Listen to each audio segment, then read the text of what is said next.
Imagine this, an ordinary steakhouse on a Friday night, the sizzle of meat on the grill filling the air, clinking glasses, and laughter from tables scattered with families and tired office workers. But at the far corner booth, hidden behind a black leather menu, sits a woman no one recognizes. Dressed simply in jeans and a plain blouse, her hair tied in a casual ponytail, she looks like any other customer.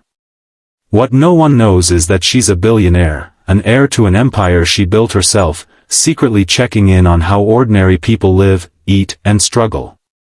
She orders a medium-rare steak, and for once, she isn't recognized by anyone. Or so she thinks. Her server is a young man, tall but with tired eyes. His apron is worn, his hands rough from long shifts. He greets her with a practiced smile, but there's something different about him, gentleness in the way he places the glass of water, humility in his tone. He doesn't know who she is, and she doesn't expect him to care. But the way he lingers for a second before walking off, almost as if he wants to say something, catches her off guard. Throughout the meal, he serves her quietly. He doesn't hover, doesn't flatter, doesn't try to impress. He simply does his job with a dignity that makes her curious. She watches him wipe tables with extra care, notices how he greets each customer warmly, how he apologizes when the kitchen is late, taking the blame so others don't suffer. But then she notices something else. At a nearby booth, a little girl about 6 years old sits alone with a small coloring book, waiting patiently. Every so often, the young man glances over at her, his face softening.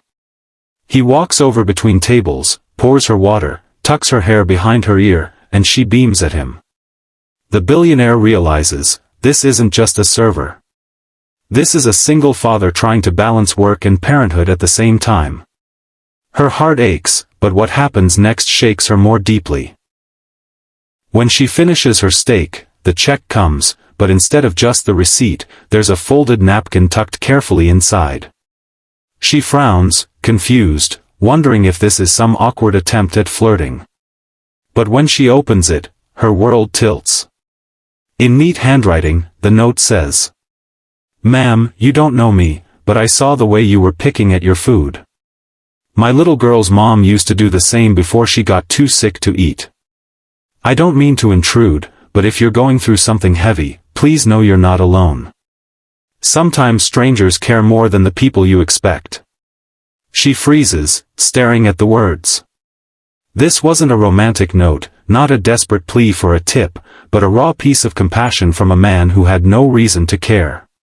Her chest tightens as memories flood back, long nights in hospital rooms with her own mother before she passed, moments of loneliness even in her wealth, times she wished someone had simply asked if she was okay. When he comes back to clear the table, she looks at him differently. "You wrote this?" she asks softly, holding up the napkin. He flushes, embarrassed. "I'm sorry, ma'am. It wasn't professional. I saw something in your eyes. Sometimes people just need a reminder that they're not invisible." She swallows hard, her billionaire pride melting into something more fragile. "And what about you? Who reminds you?" she asks. His eyes shift toward the little girl coloring in the booth. She does. Every day. The billionaire feels a lump in her throat. For years, she'd built walls around herself, testing people to see who cared for her as a person, not for her money. Yet here, in this simple steakhouse, a single dad who didn't even know her name had offered the kind of compassion no one else had dared. Over the next weeks, she returns again and again, always sitting in his section. She learns about his struggles. How he lost his wife to illness, how he works double shifts just to keep his daughter in school, how he once dreamed of studying but gave it all up to be the father his little girl needed.